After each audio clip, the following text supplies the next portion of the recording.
4 जुलाई 2026 Tehran. तपती गर्मी में लाखों लोग सिर से पैर तक काले कपड़ों में सड़कों पर उमड़े हुए हैं। एक शीशे की ताबूत के पीछे भीड़ छाती पीट रही है, दहाड़े मारकर रो रही है और एक ही आवाज गूंज रही है, बदला बदला। ताबूत में लेटा है वो शख्स जिसने 36 ईयर्स तक ईरान पर रूल किया, आयतुल्लाह अली खामेनी, ईरान का सुप्रीम लीडर जिसे यूएस और इजराइल की एयर स्ट्राइक ने मार गिराया। भीड़ में खड़ा एक आदमी रोते हुए कहता है, जब मेरे पापा गुजरे थे तब भी मैं इतना नहीं रोया था जितना आज रो रहा हूँ। और उसी शहर के दूसरे कोने में एक 32 ईयर्स की लड़की जिसका भाई पिछले साल के गवर्नमेंट क्रैकडाउन में मारा गया था, डरते डरते कहती है, अपनी मौत में भी ये आदमी हमें तड़पा रहा है।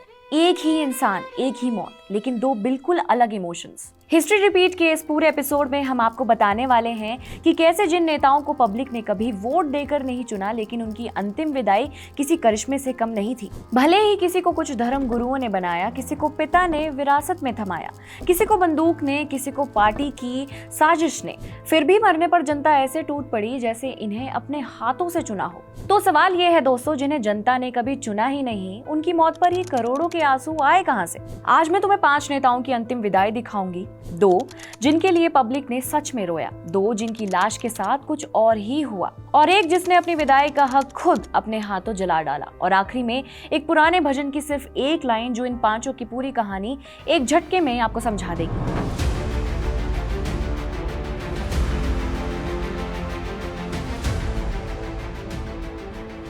पहले उस आदमी को समझते हैं जिसकी विदाई से हम शुरू कर रहे हैं, अली खामेनी। 1981 में वो ईरान के राष्ट्रपति बने। उसी साल एक बॉम्ब ब्लास्ट में वो बाल बचे थे, लेकिन उनका राइट हैंड हमेशा के लिए बेकार हो गया। ये डिटेल याद रखना, लास्ट में काम आएगी। फिर 1989 में ईरान क्रांति के फाउंडर आयतुल्लाह खामेनी की मौत के बाद खामेनी ईरान के सुप्रीम लीडर बने। और यहाँ पहला ट्विस्ट है, सुप्रीम लीडर यानी वो पद जिसके ऊपर देश में कोई नहीं, ना राष्ट्रपति, ना संसद, ना सेना। उसे जनता वोट देकर नहीं चुनती, उसे चुनती है असेंबली ऑफ एक्सपर्ट्स नाम की एक बॉडी, यानी कुछ चुनिंदा धर्म गुरुओं की एक कमेटी। मतलब देश के सबसे ताकतवर आदमी को जनता का एक वोट भी नहीं मिला था। फिर भी अगले 36 ईयर्स तक ईरान की हर बड़ी चीज, foreign policy, nuclear program, army, courts, सब पर आखिरी मोहर उसी की चलती थी। सपोर्टर्स के लिए वो एक पवित्र धार्मिक नेता था, क्रिटिक्स के लिए एक तानाशाह जिसके राज में विरोध की कोई जगह ही नहीं थी। दिसंबर 2025 के देश भर के प्रोटेस्ट हुए। ईरानी ह्यूमन राइट्स ग्रुप HRANA का क्लेम है कि गवर्नमेंट फोर्सेस ने कम से कम 7,000 लोगों की जान ली। और फिर आया 28 फरवरी 2026, यूएस इजराइल का ईरान पर अटैक का पहला ही दिन। एक एयर स्ट्राइक में 86 ईयर्स के खामेनी मारे गए। BBC और AP के हिसाब से उस अटैक में उनके परिवार के कई लोग भी मारे गए, एक बेटी, दामाद, बहू और एक पोता। उनका बेटा मुजतबा खामेनी बुरी तरह घायल हुआ और मार्च में वही नया सुप्रीम लीडर बना। हालांकि वो अलग बात है कि तब से वो जनता के सामने आया ही नहीं। अब आते हैं उस अंतिम यात्रा पर। खामेनी फरवरी में मारे गए, लेकिन उनका अंतिम संस्कार हुआ जुलाई में। क्यों? क्योंकि पहले दफन की जगह तय नहीं थी। फिर सरकार को डर था कि क्राउड इतना होगा कि संभालना मुश्किल होगा। आखिरकार 3 से 10 जुलाई तक ईरान के इतिहास की सबसे बड़ी विदाई निकली। CNN की रिपोर्ट बताती है कि तेहरान से शुरू होकर काफिला क्रोम, फिर इराक के नजफ और करबला होते हुए आखिर में मशहद में इमाम रजा की दरगाह पर पहुंचा, जहां खामेनी को दफनाया गया। ईरान की सरकारी मीडिया का दावा है कि 2 से 3 करोड़ लोग अंतिम यात्रा में शामिल हुए। हालांकि इन नंबरों पर कई लोगों ने सवाल भी उठाया है, और ये सब मुहर्रम के महीने में हुआ, शिया इस्लाम में मातम और इमाम हुसैन की शहादत का महीना। खामेनी की ताबूत पर वही पवित्र झंडा डाला गया जो कभी इमाम हुसैन की दरगाह पर लहराता था। यानी हर चीज में एक सोचा समझा मैसेज। एक बड़े धर्मगुरु का बयान इस पूरी विदाई का असली मकसद समझा देता है। उन्होंने कहा कि ये अंतिम संस्कार दरअसल इस्लामी गणराज्य के लिए एक और रेफरेंडम है, और मैसेज साफ था, नेता चला गया लेकिन सत्ता कायम है, राज्य जिंदा है। अब बात हिस्ट्री की, और हिस्ट्री रिपीट होती है क्योंकि खामेनी अकेले नहीं है। हिस्ट्री ऐसे कई नॉन इलेक्टेड पावरफुल लीडर्स की विदाई देख चुकी है। तो चलो सबसे पहले उस देश में जहां ठीक से ना रोना भी क्राइम था। 17 दिसंबर 2011, जगह नॉर्थ कोरिया। एक ट्रेन से सफर करते हुए 69 ईयर्स के तानाशाह किम जोंग इल, आज के तानाशाह किम जोंग उन के फादर की हार्ट अटैक से डेथ हो गई। और यहाँ भी वही बात, किम को गद्दी ना किसी इलेक्शन से मिली, ना पब्लिक से। बाप किम इल सुंग के बेटे को सीधे विरासत। एक कम्युनिस्ट देश में राज्य राजवाड़ों जैसे खानदानी गद्दी। जनता से बस एक ही चीज मांगी गई, बिना शर्त प्यार। मीडिया रिपोर्ट्स के मुताबिक ये मौत जनता को 51 आवर्स के बाद बताई गई, क्योंकि ऊपर बैठे लोग पहले ये तय करना चाहते थे कि सत्ता किसके हाथ जाएगी और दुख का सरकारी वर्जन क्या होगा। फिर स्क्रीन पर आई एक न्यूज एंकर काले कपड़ों में रूंधे गले से किम जोंग इल की मौत की खबर सुनाई और उसी सांस में किम के बेटे किम जोंग उन को ग्रेट सक्सेसर घोषित कर दिया गया। 28 दिसंबर 2011 को प्योंगयांग में अंतिम विदाई हुई। बर्फ से ढकी सड़कें, -2.4 डिग्री की कड़कड़ाती ठंड और सड़कों पर लाखों लोग छाती पीटते, घुटने के बल गिरते, दहाड़े मारते, बिलखते। सरकारी मीडिया ने कहा लोग दर्द और बेबसी से तड़प रहे हैं, लेकिन असली कहानी इस रोने धोने के पीछे थी। According to ABC news and daily NK, जो लोग इस आयोजित मातम में शामिल नहीं हुए या जो ज्यादा दुखी नहीं दिखे, उन्हें कम से कम 6 महीने के लिए लेबर कैंप भेज दिया गया। और तो और उस कड़ाके की ठंड में भी लोगों को टोपी, दस्ताने या मफलर पहनने से रोका गया, ताकि अधिकारी देख सके कि कौन सच में रो रहा है और कौन बस नाटक कर रहा है। और प्रोपेगेंडा का लेवल, सरकारी मीडिया ने दावा किया कि 50 लाख से ज्यादा लोग यानी देश की 1/4 आबादी मातम में शामिल हुई। कुछ आंकड़े तो 4 करोड़ तक गए, जबकि पूरे देश की आबादी ही करीब 2.25 करोड़ की है। किसी विदेशी नेता को इस विदाई में शामिल नहीं होने दिया गया। ये पहले तानाशाह है हमारी लिस्ट में जहां आंसू प्यार के नहीं डर के बहे। जैसे जॉर्ज ऑरवेल की 1984 में हर आदमी को बिग ब्रदर से प्यार करने का नाटक करना पड़ा था, वैसे ही यहाँ हर आदमी को रोने का नाटक करना पड़ा, वरना कैंप तैयार था। अब चलो 1945 के इटली में, और ये विदाई इतनी अलग है कि इसे विदाई कहना भी गलत लगेगा। बेनिचिनो मुसोलिनी, इटली का फांसीवादी तानाशाह, जिसने 20 साल रूल किया और इसने सत्ता भी वोट से नहीं ली। 1922 की मार्च ऑन रोम की धमकी के दम पर राजा ने इसे पीएम बनाया और फिर इसने डेमोक्रेसी का गला घोटकर खुद को तानाशाह घोषित कर दिया। इसी ने इटली को सेकेंड वर्ल्ड वॉर में हिटलर के साथ झोंक दिया। 1945 आते आते ये युद्ध हार चुका था। 25 अप्रैल को मुसोलिनी अपनी प्रेमिका क्लारा पेटाची के साथ स्विट्जरलैंड की तरफ भागा। 27 अप्रैल को कोमो झील के पास इटली के ही पार्टिजन्स ने उसे पकड़ लिया। कहते हैं जर्मन सैनिक की वर्दी में छुपे मुसोलिनी को पहचानना मुश्किल नहीं था। उसका चेहरा हर उस प्रोपेगेंडा पोस्टर पर था जो उसने खुद छपवाया था। 28 अप्रैल 1945 को हिटलर की आत्महत्या से ठीक 2 दिन पहले मुसोलिनी और पेटाची को गोली मार दी गई। लेकिन कहानी यहाँ खत्म नहीं होती, यहाँ से शुरू होती है। डेड बॉडीज को एक चौराहे पर पटक दिया गया, पियाज़ाले लोरेटो। ये जगह जानबूझकर चुनी गई थी। 1 साल पहले अगस्त 1944 में इसी चौराहे पर फांसीवादियों ने 15 पार्टिजन्स को गोली मारकर उनकी लाशें आम लोगों के लिए टांग दी थी। मुसोलिनी ने तब कहा था पियाज़ाले लोरेटो के खून की कीमत हमें महंगी पड़ेगी, और वो कीमत अब वसूली जा रही थी। सुबह होते होते एक बड़ी भीड़ जमा हो गई।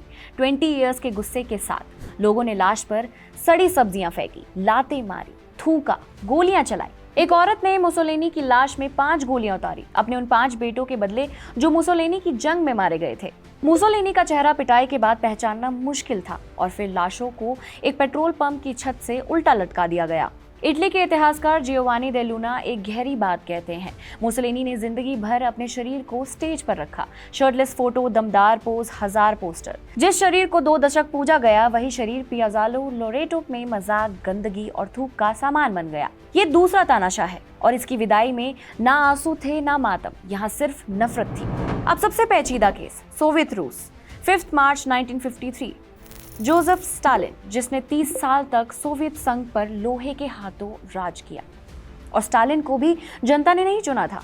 लेनिन की मौत के बाद वो पार्टी से एक एक करके अपने राइवल्स को हटाकर बिना किसी मैंडेट के ऊपर पहुंचा। उसके राज में तेज इंडस्ट्रियलाइजेशन भी हुआ और खूनी पर्जेस और अकाल में लाखों लोग भी मारे गए। 74 इयर्स की एज में स्ट्रोक से उसकी मौत हो गई। अब ध्यान से सुनना, रशिया बियॉन्ड की रिपोर्ट कहती है कि ज्यादातर सोवियत लोगों के लिए ये भगवान के मौत जैसा था। एक मार्क्सिज्म के टीचर ने कहा, अगर कोई मुझसे पूछे कि मेरे लिए सबसे कीमती क्या है, तो मैं कहूंगी मेरी बेटी, लेकिन अगर मैं उसे देकर स्टालिन को जिंदा कर सकती तो मैं कर देती। और सबसे चौंकाने वाली बात, स्टालिन का पर्सनालिटी कल्ट इतना गहरा था कि जिन परिवारों के अपने लोग स्टालिन के ही क्रैकडाउन में मारे गए थे, वो भी रोए। एक टीवी होस्ट टीना कंदेलाकी बताती है कि उनकी नानी भी रोई थी, जबकि उनके नाना को स्टालिन ने ही जेल में डाला था। पर हर कोई उस जादू में नहीं बंधा था। जेलों में बंद पॉलिटिकल प्रिजनर्स और क्रैकडाउन के शिकार परिवार वो चुपचाप खुश थे। एक बुजुर्ग जो खुद जेल काट चुका था फुसफुसाया, इतना बुरा कि ये 30 साल पहले क्यों नहीं हुआ। 9 मार्च को मॉस्को में अंतिम संस्कार था। स्टालिन का शव हॉल ऑफ कॉलम्स में रखा गया, वही हॉल जहां कभी लेनिन का शव रखा गया था। यहाँ करीब 20 लाख लोग शव देखने उमड़े। कई किलोमीटर लंबी लाइन लगी। लेकिन ट्रिब्यूनायर स्क्वायर पर इंतजाम इतना बुरा था कि भगदड़ मच गई। सरकारी दावा था कि करीब 100 लोग मारे गए, जबकि अनुमान 2 से 3 हजार लोगों के मारे जाने का था। सोचो, जिस आदमी को देखने के चक्कर में लोग एक दूसरे को कुचल कर मार गए, वो आदमी खुद लाखों लोगों की मौत का जिम्मेदार था। अगर तुमने अरमांडो इयानुच्ची की satire film the death of Stalin देखी है तो तुम्हें ये पूरा माहौल याद आएगा, जहां डर, चापलूसी और मातम एक साथ चल रहे हैं। और सर्गे लोजिस्ता की 2019 की डॉक्यूमेंट्री स्टेट फ्यूनरल दिखाती है कि कैसे इस असली दिखते दुख के नीचे डर और मजबूरी छुपी थी। ये तीसरा तानाशाह है और खामेनी की तरह ये उस कैटेगरी में है जिसके लिए जनता रोई, पर उन आंसुओं में प्यार भी था, कल्ट का नशा भी और डर भी। और अब आखिरी वो तानाशाह जिसकी कोई विदाई हुई ही नहीं, अडोल्फ हिटलर। 30 अप्रैल 1945 बर्लिन। सोवियत सेना उसके बंकर से बस कुछ 100 मीटर दूर थी, जमीन के नीचे बने फूरर बंकर में। 56 ईयर्स के हिटलर ने खुद को गोली मार ली। एक दिन पहले उसने अपनी सालों पुरानी प्रेमिका एवा ब्राउन से शादी की थी। एवा ने जहर खाकर जान दे दी। और हाँ, एक बात और, बाकी चारों को जनता ने नहीं चुना था, लेकिन हिटलर इस लिस्ट का एक लौता अपवाद है। उसकी पार्टी वोट से जर्मनी की सबसे बड़ी पार्टी बनी और उसे कानूनी तौर पर चांसलर बनाया गया, लेकिन कुर्सी पर बैठते ही उसने वो सीढ़ी ही तोड़ दी जिससे वो चढ़ा था। एक चुनाव के बाद जर्मनी में फिर कभी आजाद चुनाव नहीं हुआ, यानी वोट के रास्ते आए और आते ही वोट को खत्म कर दिया गया। अब असली बात हिटलर के आखिरी आदेश में है। उसने साफ हुक्म दिया था कि उसकी और एवा की लाशों को जला दिया जाए। क्यों? क्योंकि 2 दिन पहले ही उसे रेडियो पर खबर मिली थी कि इटली में मुसोलिनी की लाश के साथ भीड़ ने क्या किया, कैसे उसे उल्टा लटकाकर थूका और पीटा गया। हिटलर किसी भी कीमत पर नहीं चाहता था कि उसका शरीर सोवियत सेना के हाथ लगे और उसका भी वही हश्र हो। तो उसकी लाशों को बंकर से बाहर बगीचे में ले जाया गया, पेट्रोल छिड़का गया और आग लगा दी गई। शाम होते होते सब कुछ राख और हड्डी के टुकड़ों में बदल चुका था। ना कोई ताबूत, ना जुलूस, ना मातम, ना कोई कब्र, और जो मातम हुआ भी वो झूठा था। हिटलर के सक्सेसर एडमिरल डोनिट्ज ने रेडियो पर झूठ बोला कि हिटलर राजधानी की रक्षा करते हुए एक हीरो की मौत मरा, जबकि सच ये था कि वो एक बंकर में छुपकर मरा। जिस बंकर में हिटलर मरा उसे बाद में मिट्टी से भर दिया गया ताकि वो नियो नाजीज के लिए कोई तीर्थ स्थल न बन जाए। आज वहां बर्लिन में एक पार्किंग लॉट है और एक छोटा सा साइन बोर्ड। बस ये 5वां और आखिरी है। जिस आदमी के पास दुनिया का सबसे बड़ा पर्सनालिटी कल्ट था, जिसके एक इशारे पर लाखों मरते थे, उसने अपनी विदाई का हक खुद अपने हाथों जला दिया ताकि कोई उसकी लाश तक ना देख सके। तो भाई, सवाल पर लौटते हैं। इन 5 में से किसी को जनता ने ठीक से नहीं चुना। किसी को धर्म गुरुओं ने, किसी को बाप ने, किसी को बंदूक ने, किसी को पार्टी की साजिश ने बनाया। फिर भी मरने पर करोड़ों उमड़ पड़े। ये करिश्मा आया कहाँ से? जवाब 3 जगह छुपा है, सोशियोलॉजी, साइकोलॉजी और फिलॉसफी। पहला सवाल, बिना वोट के एक आम आदमी भगवान कैसे बन जाता है? पहला, charismatic authority. German socialist max weber ने एक कॉन्सेप्ट दिया, करिश्मेटिक अथॉरिटी। वेबर कहते हैं कि कुछ नेताओं की ताकत ना कानून से आती है ना चुनाव से, बल्कि उस करिश्मे से आती है जिसमें लोगों को वो इंसान किसी असाधारण हीरो जैसी या भगवान जैसी शक्ति वाला लगने लगता है। और यही इस पूरे सवाल का पहला जवाब है। इन्हें वोट की जरूरत नहीं थी क्योंकि इन्होंने वो लेजिटिमेसी एक और तरीके से बनाई, करिश्मे और कल्ट से। जो भरोसा एक वोट से मिलता वो इन्होंने खुद को देवता बनाकर हासिल किया। दूसरा, भीड़ का माइंड। फ्रेंच थिंकर गुस्तावेज लाबो ने 1895 में अपनी किताब द क्राउड में बताया कि भीड़ में इंसान अपनी अलग सोच खो देता है और एक नेता के पीछे अंधा होकर चल पड़ता है। और फ्रॉइड ने ग्रुप साइकोलॉजी में इसे आगे बढ़ाया कि भीड़ अपने नेता को अपना ईगो आइडल बना लेती है, यानी जो मैं बनना चाहता हूँ वो नेता है। नेता की जीत मेरी जीत, नेता की बेइज्जती मेरी बेइज्जती। तीसरा, आज़ादी से डर। साइकोलॉजिस्ट एरिक फ्रॉम ने अपनी किताब एस्केप फ्रॉम फ्रीडम में एक गहरी बात कही। इंसान अक्सर आज़ादी से डरता है क्योंकि आज़ादी के साथ जिम्मेदारी और अनसर्टेनिटी आती है। इसीलिए वो खुशी खुशी अपनी आज़ादी एक बाप जैसे ताकतवर नेता को सौंप देता है जो कहता है कि तुम सोचो मत, मैं सब संभाल लूंगा। वोट देने का हक छिन भी जाए तो कई लोगों को फर्क नहीं पड़ता क्योंकि वो हक वैसे भी वो किसी मजबूत आदमी को सौंप देना चाहते थे। दूसरा सवाल, विदाई के वक्त ही ये तूफान क्यों फूटता है? अब सोचने वाली बात यह है कि सबसे ज्यादा एक नेता के मरने पर ही क्यों फूटता है। फ्रेंच सोशियोलॉजिस्ट एमिल दुर्खिम ने एक शब्द दिया, कलेक्टिव एफरसेंस। यानी जब लोग किसी बड़े रिचुअल में इकट्ठा होते हैं तो एक साझा इमोशनल एनर्जी पैदा होती है जो अकेले में पॉसिबल ही नहीं। अंतिम यात्रा एक ऐसा ही बहुत बड़ा कलेक्टिव रिचुअल है जहां भावनाएं आग की तरह एक से दूसरे में फैलती है। और दूसरी बात, नेता की मौत जनता को उसकी अपनी मौत याद दिला देती है। पूरा समाज एक साथ इस सच से टकराता है कि एक दिन सबको जाना है। इस डर को शांत करने के लिए अंतिम संस्कार एक ही बात दोहराता है, नेता चला गया पर विचार अमर है, राज्य जिंदा है। याद है खामेनेई की विदाई पर ईरानी अधिकारी ने क्या कहा था?